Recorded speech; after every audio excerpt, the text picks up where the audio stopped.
Paul, tu nous donnes le là. Voilà. Donc nous commençons à l'heure, comme d'habitude, notre 9e café actualité. Vous voyez à côté de moi Antoine de Crémier, que je salue, que je remercie, qui va vous parler ce soir. C'était Alain qui était avec moi il y a 15 jours. Antoine qui reviendra pour notre prochain café politique, parce que le sujet qu'il a choisi est tellement immense, tellement fondamental, qu'il n'aura pas trop de 2 cafés, et probablement même que l'an prochain, il reviendra, il sera encore parmi nous. Ça sera un grand plaisir. Donc, merci d'être venu. Bonsoir, le bonjour ou le bonsoir habituel à celles et ceux qui se connecteront bientôt grâce à la vidéo de Paul, qui ne veut pas que je le remercie, mais je le remercie quand même. Vous savez que l'originalité de ce café, c'est qu'il est enregistré, et que donc nous avons actuellement une augmentation des connexions sur Vimeo. Et les cafés politiques, qui étaient jusqu'à présent visionnés, enfin téléchargés plutôt, par environ 1 millier de personnes, sont passés à environ 1500 téléchargements chacun. Donc Antoine, bienvenue au club des intervenants dans le café actualité enregistré, et on verra la quantité de téléchargements que la qualité et la justesse de ton intervention ne manqueront pas de susciter.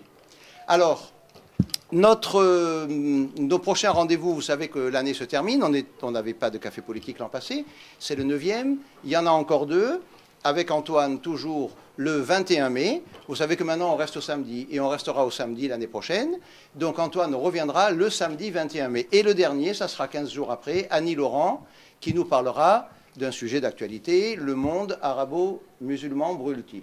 Donc vous pourriez penser que ça fait peut-être un petit peu loin, 21 mai, 4 juin, mais vous savez, j'en dirai juste un petit mot avant de donner la parole à Antoine, que nous aurons au préalable notre rendez-vous du 7 mai pour Jeanne d'Arc, qui va marquer la première étape, le début d'une refondation, d'une réinvention de la fête de Jeanne d'Arc. Comme on avait fait Louis XVI, qui se traînait un peu il y a quelques années, Louis XVI maintenant le 21 janvier, c'est l'acte fondateur des totalitarismes modernes. Eh bien, nous avons décidé, Jean a une très bonne idée, dorénavant, pour redonner vie à cette fête de Jeanne d'Arc qui se languissait un peu. On gardera toutes les choses traditionnelles, le dépôt de gerbes aux Réformés, où il y a la seule statue de Jeanne d'Arc de Marseille. Mais après, il y aura une petite réunion politique, un apéritif dînatoire qui vous réunira. Et Hilaire de Crémier nous parlera de la légitimité. C'est le thème que Jean a imaginé et il est très bon. Donc de même que le 21 janvier, on met l'accent sur l'acte fondateur des totalitarismes modernes, de même dorénavant, pour la fête de Jeanne d'Arc, nous parlerons de la légitimité, effectivement, aujourd'hui. Quelle apparence y a-t-il que les institutions actuelles du pays légal aient ne serait-ce même qu'un semblant de légitimité? On le voit bien. Alors, nous sommes loin de Jeanne d'Arc et en réalité, nous en sommes tout près. Vous savez que le rôle de Jeanne d'Arc a été de redonner confiance au dauphin, de lui redonner confiance en lui-même, en sa propre légitimité, et de remontrer justement à la France le chemin de cette légitimité politique. Donc, voilà, ça sera le prochain rendez-vous avant nos 2 cafés. Un tout petit mot, puisque je vous parlais de ces téléchargements sur Vimeo. Il y a 15 jours, avec Alain, on avait fait un petit point, et là, je ne prends qu'un exemple, on fera un point plus tard, plus complet. On parlait de la fameuse vidéo de Pierre Boutan, que nous avons mise comme une bouteille à la mer sur le blog. Eh bien, cette vidéo qui était à 11 000 était en train de passer à l'époque où Alain est venu à 12 000. Eh bien, la semaine dernière, elle était marquée à 13 K. 13 K, ça veut dire 13 kilos. Pour Vimeo, les statistiques, elles sont en anglais, donc ça fait 13 000. Donc la semaine dernière, vous voyez qu'en une semaine, alors là aujourd'hui on n'a pas eu le temps de regarder, on était pris par l'organisation de ce café, elle sera peut-être à 14 000, je ne sais pas, mais c'est vrai que maintenant que ça semble lancé sur Vimeo, peut-être que probablement ça vit de soi-même et que de nouvelles personnes vont découvrir Pierre Boutan, et je crois que là on peut être content, on peut être fier de nous, on a fait quelque chose de bien. Modestement, à notre place, bien sûr. On ne prétend pas avoir fait plus que ce qu'on a fait, mais bon, il semble que là, quand même, ça soit quelque chose d'utile. Voilà. Alors, je pense n'avoir rien oublié. Nos 3 prochains rendez-vous, le 7 mai, Jeanne d'Arc. Il y aura donc, après Jeanne d'Arc, au Réformé, un apéritif dînatoire. Vous recevrez évidemment par Internet et par courrier les invitations nécessaires, le 21 juin et le 21 mai, pardon, le samedi, et le samedi 4 juin. Sur ces paroles d'introduction que j'espère pour une fois avoir été suffisamment brève, je passe la parole à Antoine. Je me suis lancé dans une aventure dont je me demande si je vais réussir à la mener jusqu'au bout, puisqu'elle consiste tout simplement, entre guillemets simplement, à faire la synthèse de l'état des lieux, de la crise que nous vivons, crise politique, économique, dans tous les domaines. Et vous savez d'ailleurs que les basculements de civilisation s'opèrent en général lorsqu'il y a conjonction de crises qui, prises séparément, peuvent apparaître comme solubles, qui, lorsqu'elles se coagulent, provoquent des basculements. Et je pense, ce sera je crois ma démonstration, que nous sommes en train de basculer complètement. Autrement dit, je vais essayer d'articuler depuis l'origine un certain nombre d'éléments pour démontrer qu'ils nous mènent nécessairement aux résultats que nous connaissons, inévitablement, et que ça devrait même permettre de faire un peu de prospective, c'est ce que nous ferons la prochaine fois, permettant de penser en toute logique et contrairement aux apparences que la mondialisation est terminée et que nous allons vivre une démondialisation convulsive avec le retour de l'irrationnel et des passions. Alors, crise, c'est le mot choisi, mais c'est un mot qui ne me plaît pas. C'est un mot que je voudrais personnellement éviter, parce que parler de crise, c'est un terme passe-partout, redondant, qu'on trouve dans les discussions de café du commerce, qu'on trouve chez les politiques, bien entendu, chez les journalistes, etc. Or, c'est un mot valise. C'est un mot valise qui désigne tout à la fois des aspects très contradictoires, puisque vous avez des crises par excès, une crise de larmes, une crise d'hystérie. Vous avez au contraire des états morbides qui surviennent chez quelqu'un apparemment en bonne santé, c'est une crise d'appendicite, c'est une crise d'épilepsie, ou bien au contraire des crises en creux, en manque, la crise du logement. Et puis surtout, crise est un mot rassurant, parce qu'au fond, à chaque crise, sa solution. Et c'est ce que nous dit par exemple Chantal Delsol, lorsqu'elle confirme, elle dit « Les crises ne sont après tout que l'état normal des sociétés qui, en permanence, ont à choisir entre l'immobilisme et le changement. » Bref, ne vous mettez pas Martel en tête, la crise est un état normal des sociétés. Par contre, pour elle, et malheureusement elle n'est pas la seule, la crise économique vient d'une crise morale. Dans une perpétuelle valse-hésitation, qui lui est souvent propre, elle finit par camper résolument sur le rive de la modernité, et elle conclut « On peut critiquer le primat de l'économie, mais on n'a rien pour le remplacer ». À la fois, donc, crise morale et cette espèce de fatalisme qui considère que la mondialisation et le modèle économique est quelque chose contre lequel on ne peut rien. À cet égard, je reviens à l'idée d'une crise morale. Je suis sidéré du désarmement mental de beaucoup de chrétiens qui ne voient partout dans les désordres constatés qu'une carence morale. C'est ainsi que bon nombre d'entre eux considèrent que si on mettait d'un peu d'éthique dans le capitalisme libéral, cela permettrait sans doute de soutenir avec un peu plus d'enthousiasme, et ils le feraient avec plaisir, l'Europe, la mondialisation et les mouvements qui nous entraînent vers la catastrophe. Je tairai le nom d'un économiste qui est professeur à Aix-en-Provence, sous la plume duquel on peut lire ceci. Soutenir que les spéculateurs rendent un vrai service, ce n'est pas politiquement correct, mais c'est scientifiquement prouvé. De nombreuses revues ont titré des numéros spéciaux, des revues catholiques, ont titré des numéros spéciaux sur la crise, moraliser le capitalisme, moraliser l'économie, comme si on pouvait moraliser quelque chose qui se définit de manière essentiellement amorale.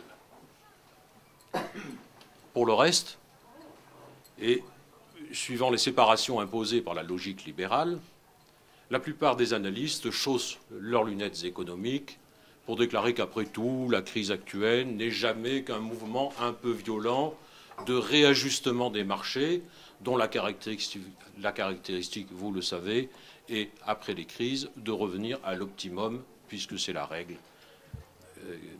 de leur fonctionnement.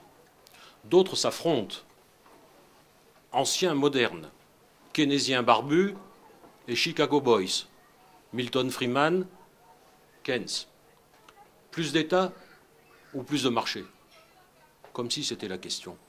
Comme si la question fondamentale n'était pas de savoir, et c'est une question fondamentalement politique, quelle doit être la place de l'économie dans nos sociétés.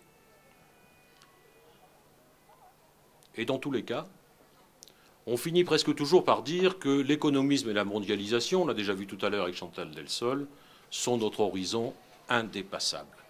Et vous avez une formule qui est reprise bien souvent par les économistes ou les politiques, qui est une formule anglo-saxonne qui avait été utilisée par Margaret Thatcher et Ronald Reagan, c'est TINA, T-I-N-A, There is not alternative. Il n'y a pas d'alternative, nous n'avons pas le choix. C'est comme ça. On a une espèce, on le verra tout à l'heure, de retour de la fatalité. Et puis il y a les optimistes, toutes catégories, qui nous expliquent sans arrêt que cette crise est derrière nous. C'est ainsi, j'y reviendrai tout à l'heure, que dans un journal que nous sommes nombreux à apprécier, paraissait en 2010 un article intitulé « Des raisons d'optimisme ». J'y reviendrai. Peu nombreux, hélas, sont ceux qui posent réellement le problème en termes politiques. Une chose est certaine, il faut s'abstenir d'explications monocausales, sachant que nous sommes à un moment de l'histoire où l'effondrement des cadres de référence est absolument vertigineux. C'est la raison pour laquelle, pour ma part, rupture me paraît un terme plus approprié. D'autres sont possibles pour caractériser l'effondrement civilisationnel qui est le nôtre. Dévastation du monde, saturation, achèvement, dissolution, débâcle. Vous voyez à quel point à côté, crise est un terme certes redondant, mais à mon avis inapte, impertinent pour traduire la réalité du phénomène. Je passe rapidement maintenant sur les fondamentaux de la modernité, parce que ce sont les échecs de ces fondamentaux qui étaient d'une certaine manière les paradoxes de l'ambition moderne, qui vont nous conduire à l'état actuel, à ce que l'on appelle la postmodernité, puis, ce sera ma conclusion, vous voyez que les choses vont très vite, à la fin de la postmodernité, nous verrons ça dans ma deuxième intervention. Modernité donc. Du passé faisons table rase, ainsi commence une ère radicalement nouvelle, l'an 1 du bonheur en Europe. N'oubliez pas que les discours de la modernité sont les discours du bonheur, ce bonheur dont on fait même des catéchismes au XVIIIe siècle. Nous allons assurer le bonheur des peuples et des citoyens.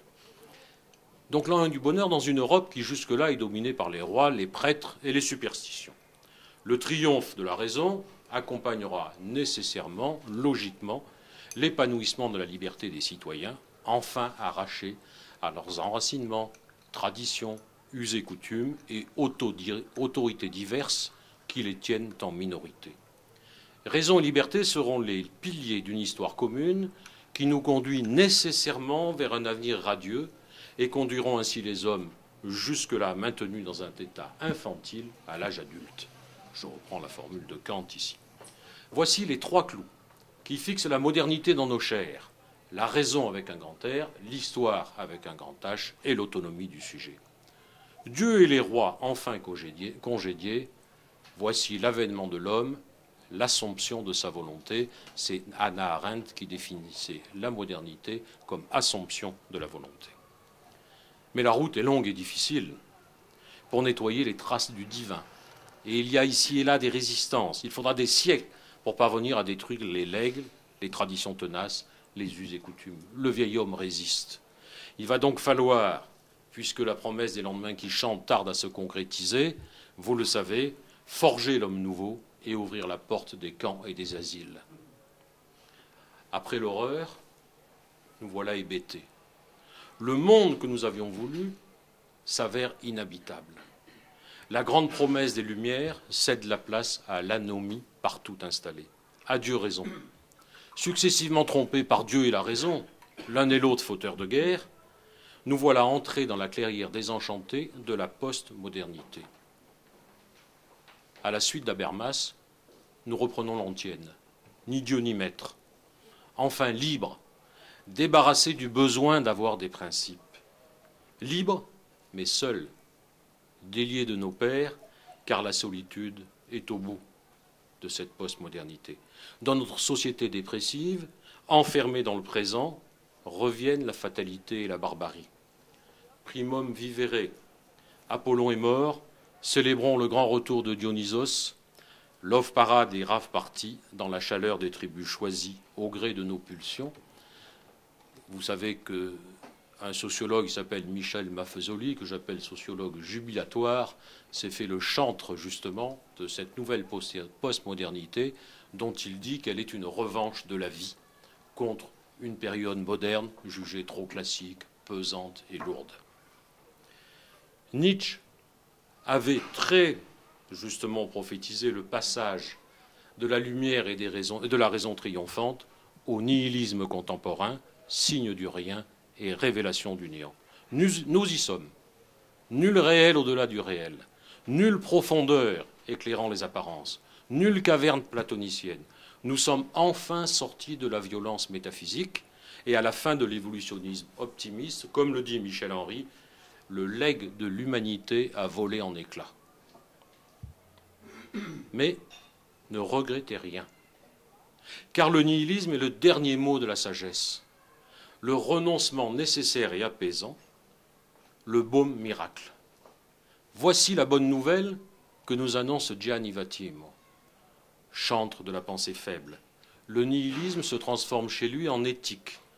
Tout ancrage ontologique nous étant désormais interdit, il faut achever ce nihilisme et même en faire l'apologie, acceptant joyeusement et résolument de le transformer en nihilisme actif, ce nihilisme devenant, dit-il, la force de vivre dans un monde où il n'y a plus de fondement, ni sur le plan métaphysique, ni sur le plan des autorités politiques.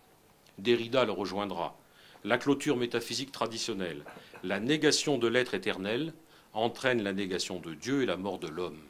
Mais cette dissolution ne semble pas cependant un prix trop élevé pour être enfin débarrassé des valeurs traditionnelles, la vérité et le bien.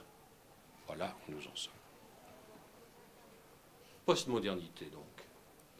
Le terme en agace quelques-uns. Surtout ceux qui auraient l'impression, en adaptant le terme, le concept, que d'une certaine manière, il quitte la rive des Lumières et abandonne les promesses qui ont été faites par la modernité.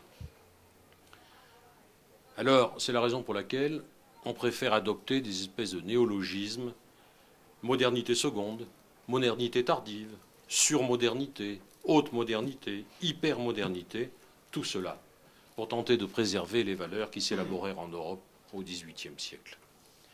Quelle que soit la manière de baptiser notre époque, elle résulte bel et bien d'une métamorphose de la modernité. Et ne nous y trompons pas. Si durant cette modernité, la société et ses fondamentaux politiques et sociétaux, pour jargonner modernes, semblent tenir, il ne faut pas se leurrer. C'est parce que la centrifugeuse individualiste fut très longue à produire ses effets, car elle était confrontée à une société constituée en amont par des siècles de tradition chrétienne, formée d'hommes pénétrés de principes communs, que les grands événements rassemblaient dans des unions sacrées. Pour le reste, et on y arrive, l'échec était inscrit dans la substance même de cette modernité, dont, suivant Alain Touraine, l'idéologie est peu convaincante quand elle cherche à se donner un contenu positif, tandis qu'elle est forte quand elle reste critique.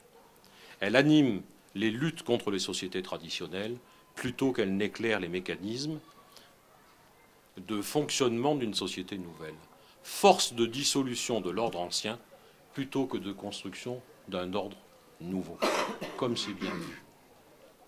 La métamorphose de la modernité débouche, et je tiens absolument à cet aspect des choses, sur un monde nouveau, totalement inconnu, qui veut tout à la fois nous faire sortir de notre condition historique, de notre condition politique et tout simplement de notre condition humaine.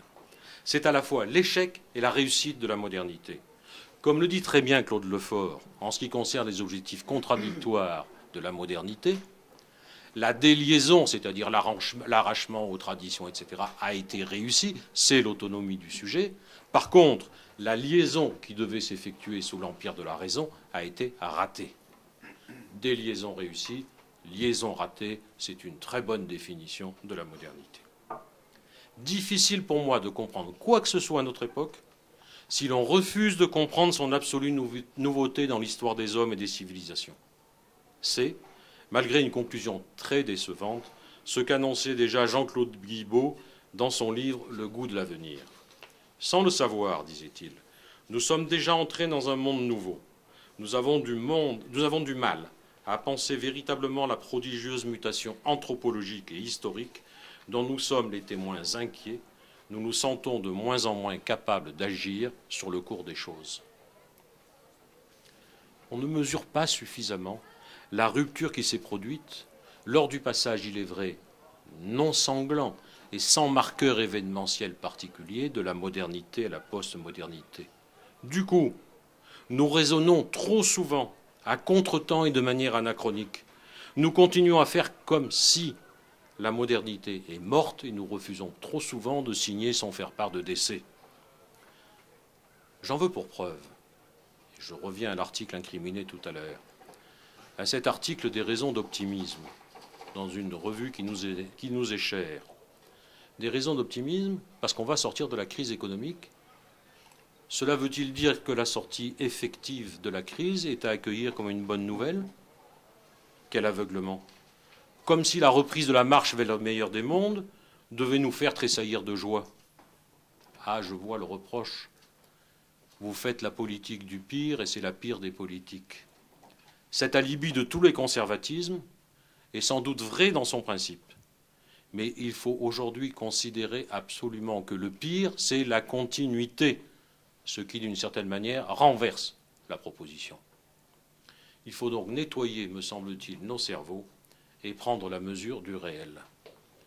Pour vous montrer la bascule entre modernité et modernité, j'ai pris quelques exemples, bien entendu, ça pourrait être beaucoup plus exhaustif, de changements de vocabulaire qui correspondent à un changement d'époque. De manière générale, modernité, philosophie. Postmodernité, sociologie. Modernité, assomption de la volonté. Postmodernité, terrorisme de l'inéluctable, retour de la fatalité. Modernité, primat du devenir et de l'avenir. Postmodernité, instant présent. Modernité, historicisme. Postmodernité, fin de l'histoire. Société pour la modernité, agrégat d'individus pour la postmodernité. Sécularisation, transfert, l'ère des grands récits pour la modernité.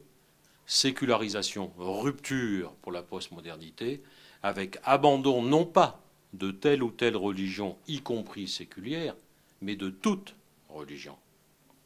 Idéologie, pragmatisme, utilitarisme. Unité, pluralisme. En économie, finance au service de l'économie, économie au service de la finance. Protectionnisme et politique industrielle, dérégulation, ouverture des frontières, délocalisation. Capitalisme d'entrepreneur, capitalisme d'actionnaire. Logique patrimoniale de long terme, logique de court terme et d'accumulation de cash. Satisfaction des besoins, satisfaction des désirs, c'est la définition même de la société de consommation. En politique, le politique. Souci du bien commun, la politique. État-république pendant la modernité, société civile pendant la postmodernité. Gouvernement, gouvernance. En éducation, enseignement, accompagnement. Maîtrise de soi, écoute de soi. Tous ces éléments. Et on peut en rajouter des listes impressionnantes, traduisent une mutation fondamentale. Nous avons basculé dans un monde nouveau. Et l'économique, j'y viens. L'économie, c'est la bouée de sauvetage. La science des sciences. Celle dont les lois vont permettre de se passer précisément du politique, des religions et des principes, qui, vous le savez, sont toujours source de passions, d'irrationnels, de guerres et de conflits. Les doctrines économiques libérales, nées dans les brumes d'Écosse, vont émanciper peu à peu l'économie de la politique, de la religion, de la morale, la constituant comme science totalement autonome et consacrant sa domination exclusive. Contrairement aux apparences, cette domination du modèle économique n'est pas étrangère à la philosophie des Lumières. Elle en est au contraire la fille légitime, puisque dans toutes les théories du contrat social, les hommes n'entrent en société que pour défendre leurs intérêts. C'est cette défense de leurs intérêts qui donne légitimité à la société. Autrement dit, c'est un même mouvement qui promeut et assure la production d'un individu entièrement délié et le façonne pour être livré sans réticence aucune et sans frein à la consommation et au marché. Ici encore, vous voyez que lorsque la logique libérale introduit partout des séparations, il faut tout voir de manière unitaire. La philosophie libérale, la politique libérale et l'économie se rejoignent pour produire les mêmes effets. On objectera bien sûr, et ça m'a déjà été fait comme reproche, que les philosophes des Lumières n'avaient sans doute pas prévu ces résultats. C'est évident. Admettons qu'il s'agisse là d'une nouvelle ruse de la raison. Ce fut la même en mai 68, époque du basculement, me semble-t-il, dans la post-modernité. Car sous les pavés, il n'y a jamais eu la plage. Il y avait la mondialisation libérale. Je suis ici, pour une fois, ce n'est pas toujours le cas, en plein accord avec Luc Ferry qui dit ceci. Il fallait que les valeurs traditionnelles fussent détruites pour que nous puissions entrer dans l'ère de l'hyperconsommation dans laquelle nous sommes aujourd'hui plongés et que le capitalisme requiert pour son épanouissement. Si mon arrière-grand-mère revenait sur cette terre et qu'elle voyait un centre commercial, elle trouverait cela dégoulinant de bêtises et d'obscénités. La pensée 68 ne fut rien d'autre que la superstructure du capitalisme mondialisé qu'elle se donnait faussement l'air de déconstruire. Mais dans les fondations du modèle économique ou financier qui façonne nos esprits, se dissimule l'élément clé destructeur de toute vie en société. La primauté de l'individu sur l'ordre collectif, qui est en parfaite adéquation, nous l'avons vu, avec l'axiomatique de l'intérêt.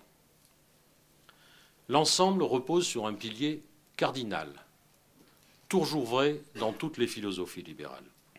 Les hommes sont ainsi faits qu'on ne réussit pas à les mettre d'accord sur la religion, la politique, les idées, la philosophie, où ils demeurent victimes de leur passion. Par contre, ces mêmes hommes, rationnels et poursuivant librement leurs intérêts, s'entendent beaucoup mieux sur les choses triviales. D'ailleurs, là où l'on commerce, ce doux commerce civilisateur, la paix est assurée. Le principe d'utilité ou d'intérêt, comme principe normatif suprême, le seul possible, naturel, évident, qui doit être étendu à toute la terre pour assurer la paix perpétuelle, voilà la nouvelle clé universelle, mot de l'énigme humaine enfin résolue. Voilà donc le paradigme de l'intérêt, pensé comme contrepoids aux passions humaines. Voilà l'utilité, cette morale d'épicier, déguisée en civilisation, en forme même de nos sociétés, je n'ose pas dire âme de nos sociétés. Mais oui, et c'est un grand bonheur. C'est un grand bonheur car le marché est doté substantiellement d'une grande qualité morale qui va lui permettre de s'abstenir de la morale. Marcel Gauchet le dit très bien. Il y a, dit-il, transfert de la moralité privée au collectif du marché, ce dernier ayant un caractère moral propre, assurant le bonheur du plus grand nombre. L'important, c'est la résultante globale. Quant aux politiques, il devient totalement inutile, le marché guidant nos pas.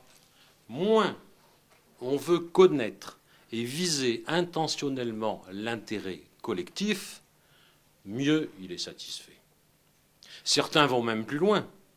L'ignorance du résultat est presque la garantie de sa réalisation. Jean-Baptiste Say avait déjà donné son congé à la politique. Le gouvernement, dit-il, n'est point une partie essentielle de l'organisation sociale. La société peut exister sans lui, l'autorité politique est donc un accident.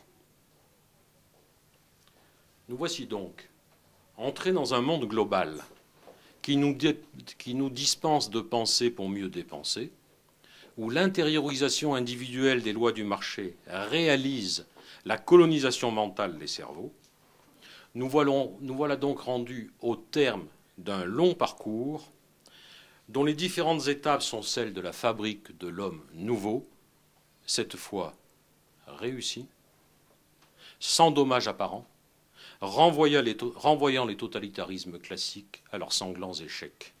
Désormais, il est enfin possible de se passer du politique, de la religion, de la vérité et du bien, grâce à un matérialisme radical, nappé de sauce morale, qui apparemment suffit à satisfaire les amibes logés dans des cathédrales en forme de supermarché.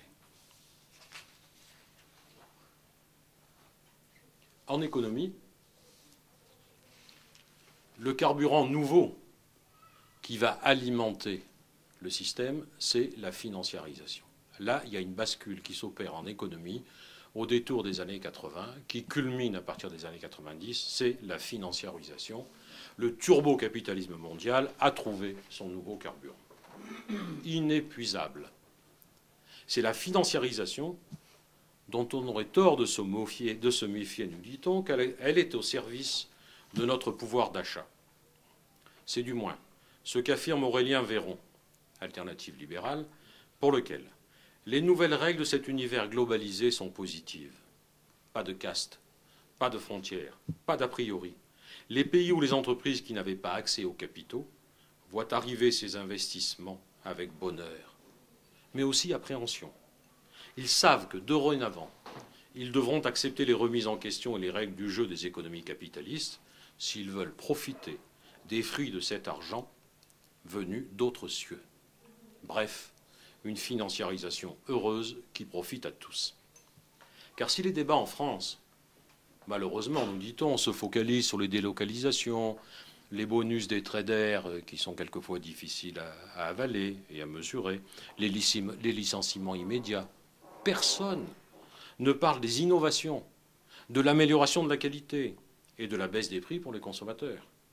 En Asie, en Europe, en Amérique, les effets de cette financiarisation sont indéniables et sont tous positifs, nous dit-on. Ce processus d'allocation des capitaux a donné naissance à des économies fortes, écoutez bien, à des taux de chômage faibles et à une formidable dynamique d'amélioration du pouvoir d'achat. Alléluia, ça date de 2006. Financiarisation. Difficile d'en donner une définition simple et suffisamment complète pour permettre d'appréhender le phénomène. C'est, retenons-le, la grande transformation qui affecte le capitalisme. L'essentiel est de retenir qu'il s'agit là d'un nouveau paradigme dont le fondement est d'être une mentalité, c'est-à-dire du domaine de la psychologie sociale, venant coloniser notre imaginaire. Pour les économistes, qui sont en général exempts de toute préoccupation métaphysique, c'est, vous le savez, parce qu'elle est amorale que l'économie est efficace. Donc, la définition pour eux et pour beaucoup d'entre eux est simple. La financiarisation ne serait après tout qu'un simple saut qualitatif et quantitatif. Toutefois, et regardez de plus près, les définitions données par les économistes sont assez révélatrices. J'en ai relevé quelques-unes.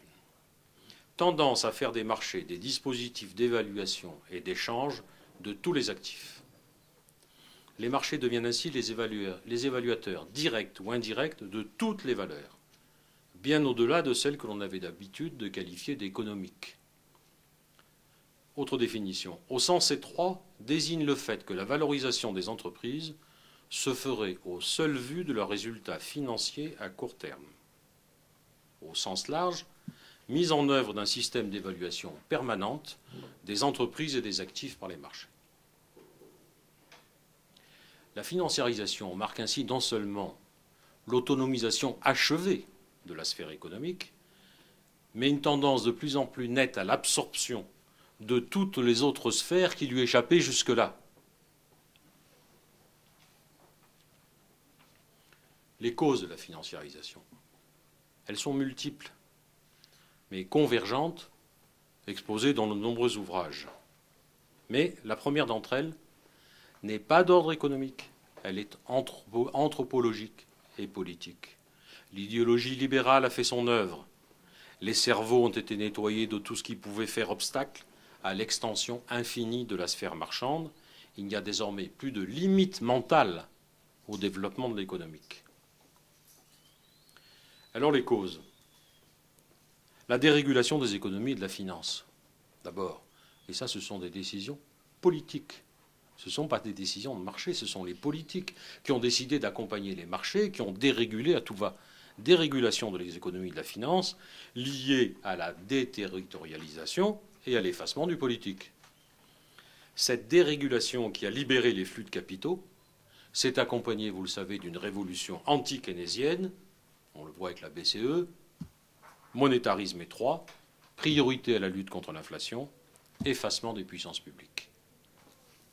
La disparition du bloc communiste a été un élément considérable, puisque jusque-là, le bloc communiste était, peut-on dire, laissé à la marge du marché mondial. Son intégration permet désormais l'accès de tous les peuples au réseau du marché mondial.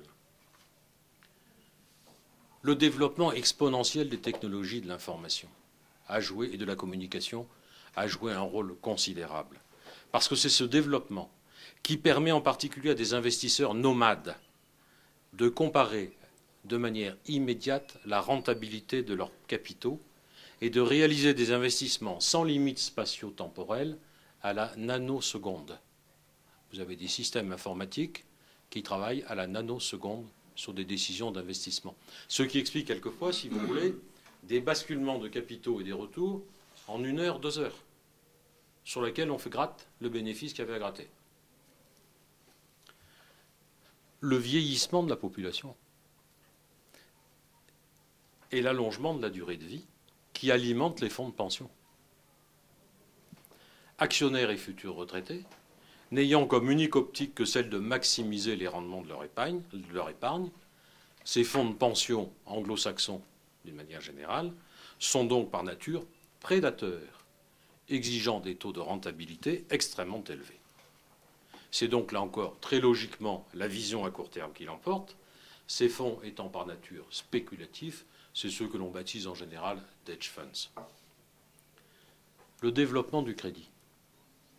Du berceau à la tombe, si vous lisez la littérature bancaire, vous trouverez dans les journaux de la Caisse d'épargne, par exemple, toutes les astuces données aux commerciaux pour la bancarisation des nouveau-nés.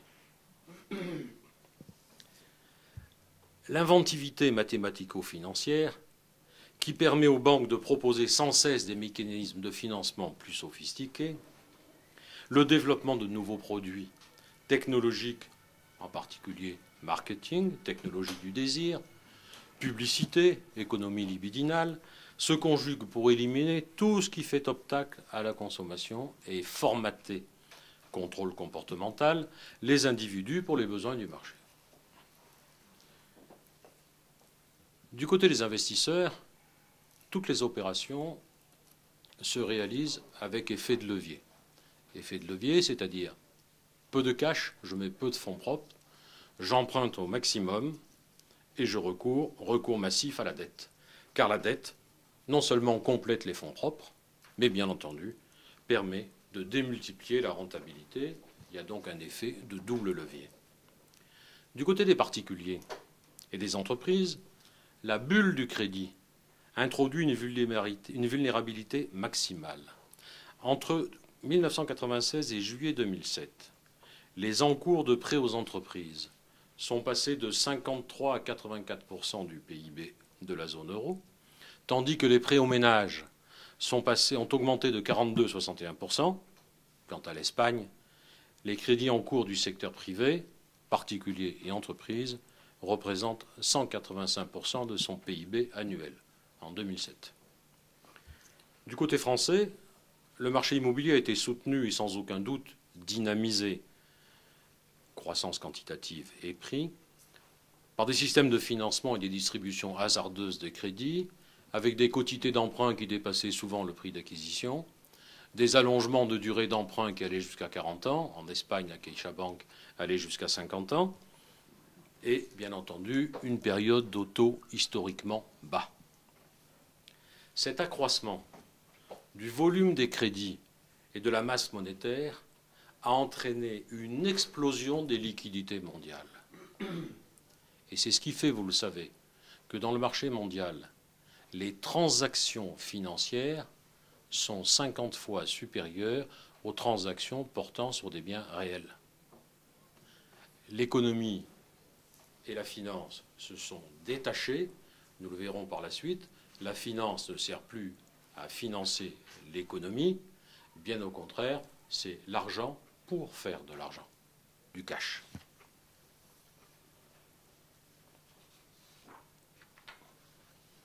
Autre aspect que vous connaissez, dont on a beaucoup parlé et sur lequel je vais passer rapidement, la logique d'actionnaire. L'actionnaire roi. Je vous disais tout à l'heure, capitalisme d'entrepreneur dans la période moderne, capitalisme d'actionnaire dans la période postmoderne. Comme le dit Jean-Pierre Levade, les actionnaires sont de véritables passagers clandestins qui embarquent pour seulement quelques mois dans le capital des sociétés, puis revendent leurs actions et poursuivent un seul but, l'augmentation de leur valeur. Autrement dit, le fait de produire des profits, ça n'est pas pour les investir dans l'économie, mais tout simplement de les accumuler pour faire d'autres opérations financières. L'entreprise n'est plus qu'une machine à produire du cash. On l'achète, on siphonne, et puis adieu. Tous les moyens sont bons, jusqu'à utiliser, vous le savez, les produits dégagés pour acheter ses propres actions et faire monter le cours. Les marchés fonctionnent à l'envers. Les bourses ont cessé de financer les entreprises pour elles-mêmes pour mieux financer les actionnaires. Pour Jean-Luc Gault, auteur de L'avenir du capitalisme, c'est un livre écrit en 2005, les grands actionnaires ont fait prévaloir de nouvelles exigences au nom du rendement de l'épargne qui leur était confiée. Se refusant à financer le développement économique proprement dit, ils ont réclamé le versement constant de dividendes, puis le rachat par les sociétés de leurs propres actions, opération inverse de celle qui consiste à émettre des actions sur le marché pour financer l'entreprise.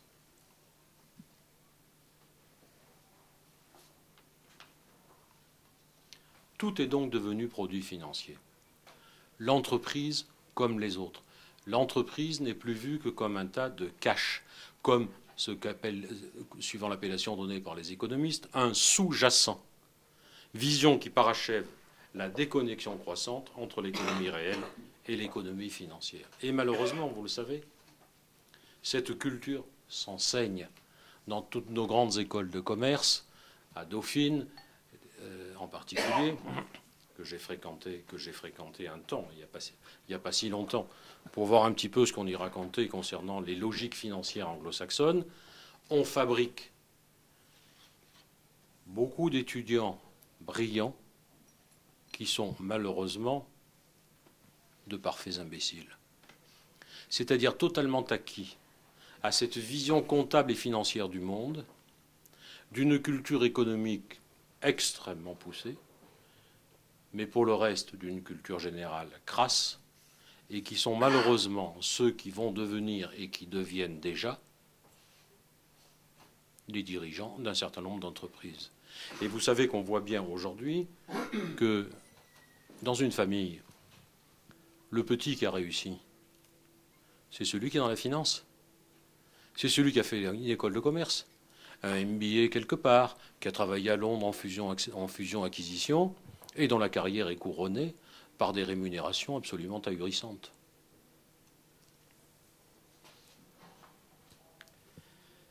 Donc, fin 2006, début 2007, l'argent coule à flot.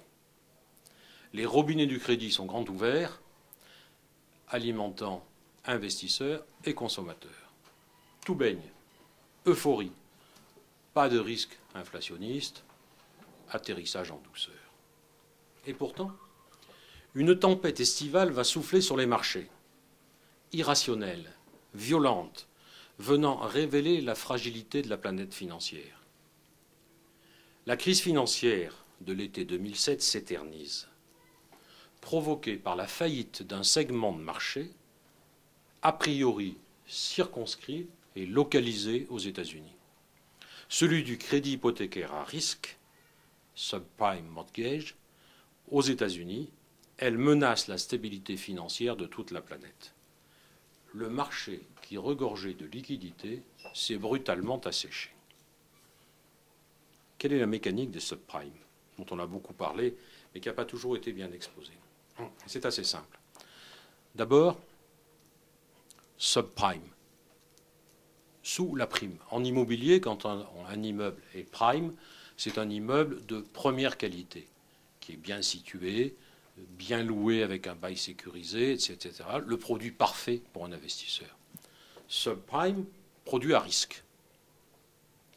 Aux États-Unis, les acquéreurs potentiels, tout citoyen américain, peut consulter sur sa bécane une grille qui est une forme, je dirais, un peu de créditoscope, d'une certaine manière, qui va dire s'il est prime ou subprime. Il le sait. 25% des citoyens américains sont classés subprime. Et pourtant, toutes les banques spécialisées en crédit hypothécaire vont leur prêter.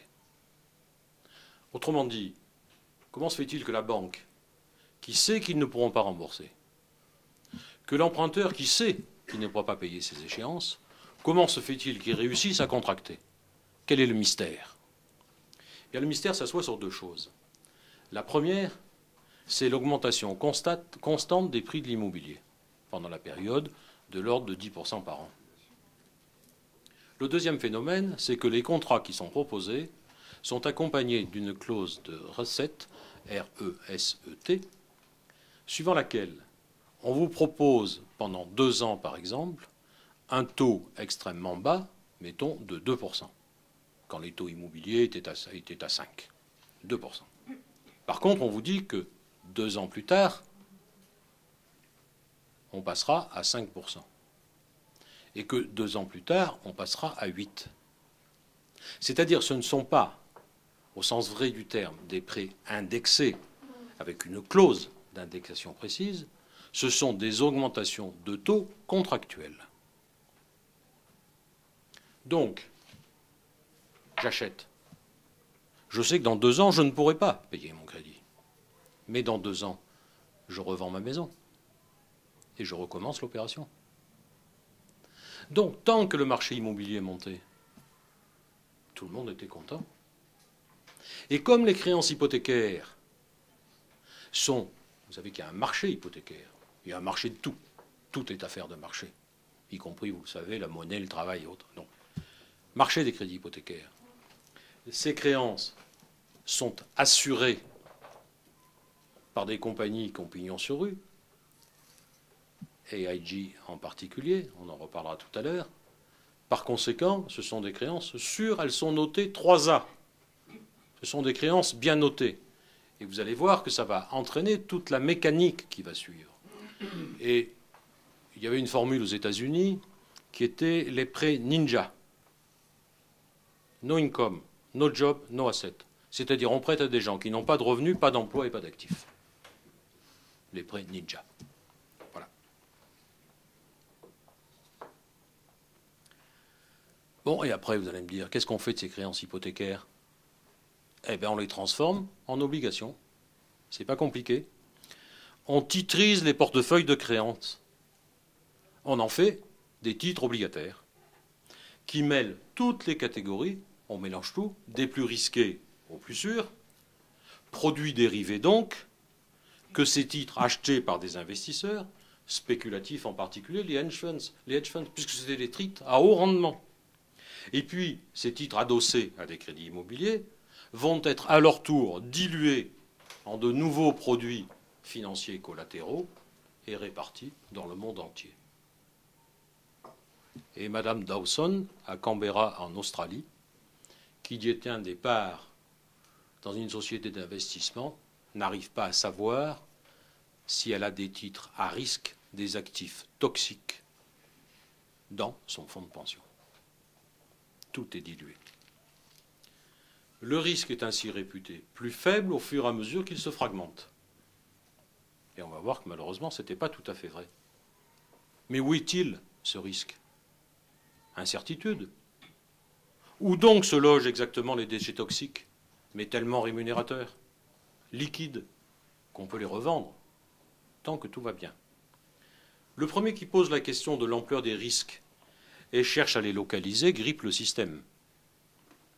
Lors de la réunion du G8 de mai 2007, on est en mai 2007, à Potsdam, les ministres des Finances avaient salué la dynamique des 9000 fonds spéculatifs qui gèrent, disait-il à l'époque, plus de 9 milliards de dollars pour leur contribution significative au bon fonctionnement du système financier.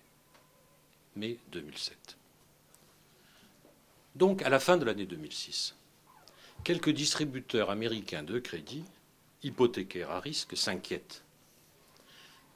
Le marché immobilier commence à se retourner et à s'inverser. La baisse des prix et la remontée des taux d'intérêt entraînent quelques faillites. Et l'inquiétude des investisseurs, détenteurs de titres obligataires dans lesquels les risques sont logés, mais difficiles à identifier. Or, ces achats ont été opérés à crédit. Les investisseurs, n'oubliez pas, achètent à crédit. On les voit toujours avec du cash, ils achètent cash. Non, ils achètent à crédit, bien entendu. Les banques s'inquiètent à leur tour. Elles se regardent. Où est le risque? Quel risque as-tu? Le marché interbancaire se bloque. C'est-à-dire que les opérateurs ne se prêtent plus entre eux. Là où il y avait abondance de liquidités, il y a panne de liquidités. Et la crise immobilière locale, circonscrite, se transforme en crise monétaire, bancaire et boursière. Pour éviter le big one, la chute, les banques centrales réinjectent des liquidités par centaines de milliards de dollars, venant ainsi au secours des imprudents avec la formule, vous le savez, too big to fail, trop gros pour qu'on les laisse tomber. Fuite en avant. Le système devient fou, mais c'est bien entendu l'argent qui devient fou. Je fais rapidement une petite conclusion partielle. J'ai encore un peu de temps ou c'est trop long? Ouais. Bon. Un quart d'heure? Combien? 10 minutes. 10 minutes, ok. Ben, je vais terminer là-dessus et je reprendrai après. Je vais vous dire ce que j'avais prévu et je le reprendrai la prochaine fois. Les génuflecteurs transis de la démocratie crient au scandale. Le capitalisme serait sorti de ses limites, menaçant la démocratie, dont il se refuse à voir qu'elle n'a été en fait que l'accompagnatrice, un temps nécessaire, du mouvement qu'il déplore. La dépolitisation démocratique a contribué à nettoyer les cerveaux, à détruire peu à peu tous les obstacles au déploiement infini, totalitaire du marché. Seule l'apparence est sauve, la procédure démocratique, les élections. La démocratie est désormais inutile. On ne s'en plaindra pas. Laissons les pleureuses à leurs incantations, j'y reviendrai. Alors, comme dans ce film de Pietro Nanni, où un patient, entendant son médecin lui dire « c'est de vous que viendra la solution », répond « alors je suis foutu ». Que faut-il répondre à Jean-Pierre Levade, affirmant inoxydable « il faut soumettre le capitalisme aux valeurs de la démocratie ». Je finis là-dessus. J'avais prévu un peu plus long. Je voulais dresser un peu l'état des lieux avant les 6 étapes qui vont voir les marchés reprendre la main. Les étapes sont les suivantes, je vous les évoque juste et je termine après avec une petite citation. Acte 1. Les banques appellent à l'aide. Septembre 2007, septembre 2008. Acte 2. Les États jouent les pompiers. Septembre 2008, avril 2009. Acte 3. Les politiques veulent mater les marchés. La période des matamores. Avril 2009, juin 2009. Vous vous souvenez, c'est le G20 de Londres du 2 avril 2009 où ils posent, il y a une photo où ils ont l'air très volontaires, etc. Acte 4. Les projets de régulation s'enlisent. Juin-octobre 2009. Acte 5. Les spéculateurs passent à l'offensive. Octobre 2009, 2 mai 2010. acte 6, nous y sommes, les marchés mettent les États à la diète. Car il ne faut pas oublier que ce sont les marchés qui sont les prêteurs et les États les emprunteurs. En conclusion de cette première partie, qu'est-ce qu'on peut dire? Reprenons une formule qui est chère à Hervé Juvin. L'économie ne fait pas société. D'ailleurs, Hubert Hirschman, qui est un fanatique du mondialisme, admet que la satisfaction des égoïsmes possède une force corrosive qui finit par détruire toute espèce de lien social. Mais, dit-il, c'est le prix à payer pour que le commerce établisse des relations pacifiées et garantisse la paix perpétuelle. Ils sont décidément indécrottables. La seule question que l'on puisse poser, et l'on verra, je pense, encore mieux lorsque j'aurai achevé mon propos, à quand la prochaine crise? Puisqu'en réalité, tous les éléments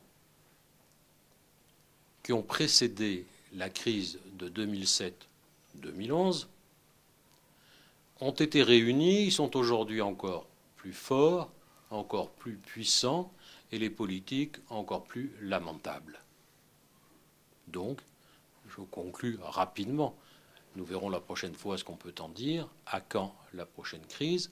Sachant que je pense, je vous ai parlé au fond, une espèce de grande fresque historique, tradition, modernité, post-modernité. Nous allons vivre la fin de la post-modernité et la démondialisation avec le retour désordonné, bien entendu, des protectionnismes.